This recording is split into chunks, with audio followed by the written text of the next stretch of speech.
تو خوب ڈانٹ پڑی اور ہم کبھی دوبارہ اس اسٹور میں نہیں گئے، اور بعد میں دادا ابو نے اس اسٹور کو تالا لگوا دیا تھا جو کہ آج تک لگا ہوا ہے۔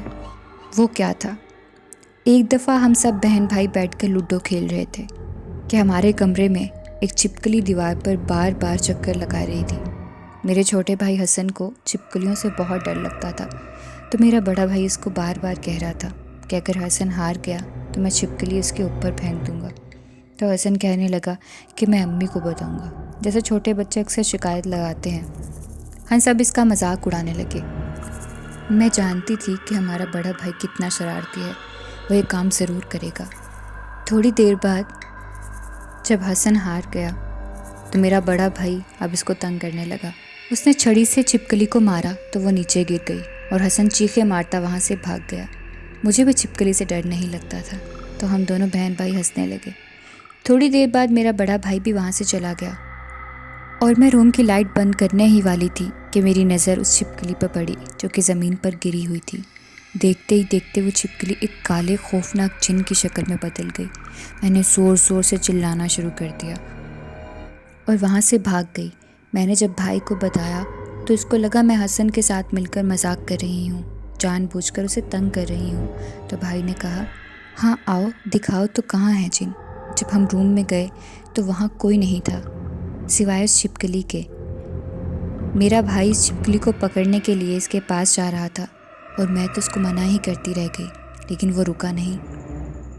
اس نے اس چھپکلی کو پکڑا اور کہا کہ ہاں کہاں ہے جن، ہائے جن کیسے ہو تم تو چھپکلی ہو، تم تو چھپکلی ہو۔ وہ یہ کہہ کے زور زور سے ہنسنے لگا۔ وہ اب میرا مذاق اڑانے لگا تھا۔ جیسے ہی اس نے یہ بات کی تو اسی وقت اس کے ہاتھ میں چھپکلی کے بجائے وہی جن جو میں نے دیکھا تھا، جس کا سر چھت سے لگ رہا تھا، آ گیا۔ اور میرا بھائی جب اس نے دیکھا وہ خوف کے مارے بے ہوش ہو گیا۔ جب ہوش میں آیا تو اس پر دم کروایا، تب ہمیں پتہ چلا کہ ہمارا گھر بھاری ہے اور ان چیزوں سے مذاق بھاری پڑتے ہوئے بھی دیر نہیں لگتی۔ اور آج کی آخری کہانی، بسم اللہ کے بغیر کھانا۔ ایک دفعہ ہم سب بہن بھائی بیٹھ کر کھانا کھا رہے تھے کیونکہ ہمارے ماموں کے گھر دعوت تھی۔ سب بچے بیٹھ کر ایک کمرے میں کھا رہے تھے اور جتنے بھی بڑے لوگ تھے وہ ایک الگ روم میں بیٹھے ہوئے تھے۔ اتنے میں بھی روم میں آئی ہی تھی اور سب اپنی اپنی باتوں میں بزی کھانا کھا رہے تھے۔ مجھے بہت زیادہ بھوک لگ رہی تھی، تو میری امی نے کہا کہ پہلے منہ ہاتھ دھو لو پھر آ کر کھانا کھا لو۔ تو میں فریش ہونے کے لیے واش روم میں گئی۔ میں بھی منہ دھو ہی رہی تھی کہ مجھے ایسا لگا کہ میرے سر پر آ کر کوئی کھڑا ہو گیا ہے۔ میں نے گھبرا کر جلدی منہ دھویا تو دیکھا کہ کوئی بھی نہیں تھا۔ میں جلدی وہاں سے منہ دھو کر نکلی۔ جیسے میں باہر نکلی تو مجھے پھر سے لگا کہ میرے پیچھے کوئی ہے، اور میں نے واش روم کے دروازے کے پاس ایک چھوٹے قد کی عورت دیکھی جو کہ بہت عجیب سی دکھ رہی تھی اور ایک دم میری نظروں کے سامنے غائب ہو گئی۔ میں اپنے حواس کھو بیٹھی تھی۔ اتنے میں میری امی نے آواز دی کہ کھانا کھا لو، کھانا ٹھنڈا ہو رہا ہے۔ میری امی نے مجھے کھانا ڈال کر دیا، میں وہ کھانے لگی۔ میں نے اس دن بہت زیادہ کھانا کھایا۔ نارملی میں ایک روٹی کھاتی ہوں، اس دن میں نے 4 پلیٹ چاول اور 5 روٹیاں کھائیں۔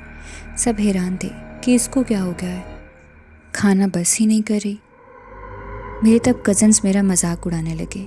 تھوڑی دیر بعد میں کچن میں گئی اور جا کر چاولوں کی پلیٹ بھر کر لے آئی، اور جیسے ہی کھانے بیٹھی میں نے دیکھا وہی چھوٹے قد والی عورت میری پلیٹ سے کھانا کھا رہی تھی اور مجھے دیکھ کر عجیب سا مسکرا رہی تھی۔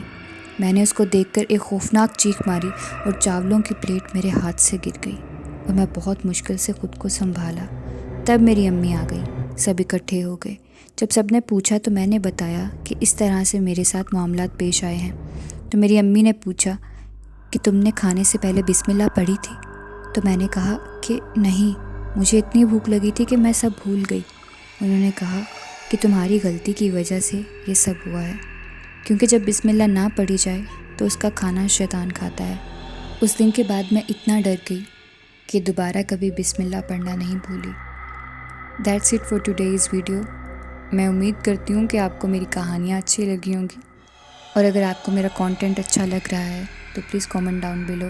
ملتے ہیں کسی اور نئی ویڈیو میں with some thriller horror stuff.